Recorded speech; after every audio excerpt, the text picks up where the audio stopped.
Every day, every hour, every minute, all over Moreton Bay and the Sunshine Coast, toilets are flushing, sinks are draining, washing machines are washing, showers are spraying and dishwashers are cleaning as our homes, schools and businesses use water and create sewage. Most of us make around 162 litres of sewage a day. 99% of sewage is just dirty water. The rest is made up of solids, chemicals, fats, nutrients, nasties, and some items that should not be in the sewage network. That's a lot of poo. Oh, sewage isn't just poo. It's also anything you flush down the toilet or send down your sink and your drain. We're from Unitywater. Every day, we safely remove and treat all sewage from your homes, schools and workplaces. Behind the scenes, we're super busy, and today you're coming along for the ride. We'll show you what we do and why it's so important. Did you know that no new water is ever made? The same water just keeps being used, cleaned and treated over and over and over again. That water in your drink bottle right now is actually as old as the Earth itself. Before the world's population grew so much, and before there were all these houses and buildings, Mother Nature used to treat all the water through the natural water cycle.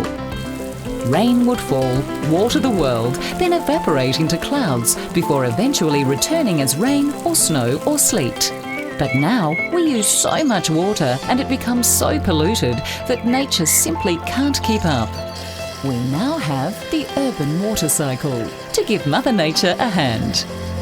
When it rains, the water is captured in huge dams. It's treated before it's ready for you to use. After you use the water, we pump the sewage away in underground pipes to be treated and cleaned at a sewage treatment plant before it is returned safely to the environment. Sewage treatment helps to keep us healthy and our waterways clean. It's a big job, but we are incredibly lucky. Right now, 2.5 billion people in the world don't even have access to a clean, safe toilet. And that means people get sick and the environment suffers too. Without proper treatment, sewage can significantly impact health and our environment. Thousands of children in developing countries still die every year from diseases caused from poor sanitation.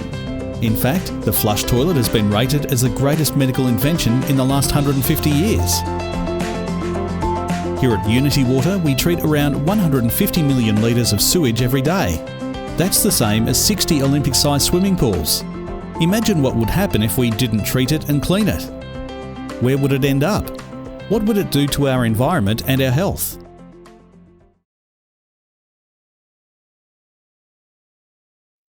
Follow us to find out what happens when all that sewage leaves your sink or goes down your toilet. So here goes. Pegs on noses, we're about to take a journey through the sewerage network. Off to Unitywater. When sewage is flushed or drained away from your house, it enters a huge maze of pipes that connect your house to the sewerage network. The sewerage network is all the pipes, pumps and treatment plants used to remove and treat the sewage. Just think, right now under the ground, raw sewage is travelling to the sewage treatment plant. When the sewage arrives at the treatment plant, we screen it to remove all the unwanted objects. We find all sorts of strange things that shouldn't be there.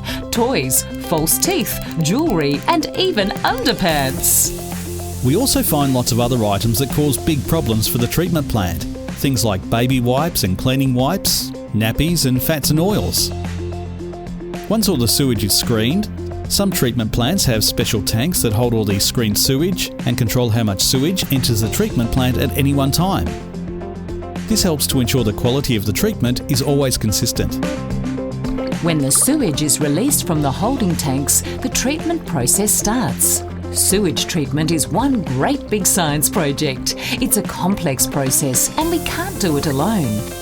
We need a bit of help from our friends, the friendly bacteria. Fortunately, these happy, hungry guys love all the organic matter in the sewage that we want to get rid of. In fact, it's their favourite food. That's right. These guys eat all the carbon and reduce the amount of phosphorus and nitrogen in the sewage that can impact the health of our waterways. So we feed them in huge bioreactors filled with lots of oxygen. They can eat and breathe and have lots of hungry babies that eat more and more and more. When the nutrients have all been gobbled up, it's time to move the sewage onto special clarifiers that separate the solids from the water in the sewage. The solids are called sludge or biosolids. We drain them out, dry them out and send them off to help fertilise crops for animal food. Some of the friendly bacteria that are left get a little break, but then get sent straight back to work in the bioreactors for more gobbling. And the remaining water is our treated sewage. It's now called effluent and it gets sent on to be cleaned and filtered again. By now, our treated sewage is looking pretty good, but we need to make sure it's ultra clean. So we filter it, then we disinfect it with ultraviolet rays or chlorine to reduce any hidden germs or nasties that might have snuck through. All the way through our treatment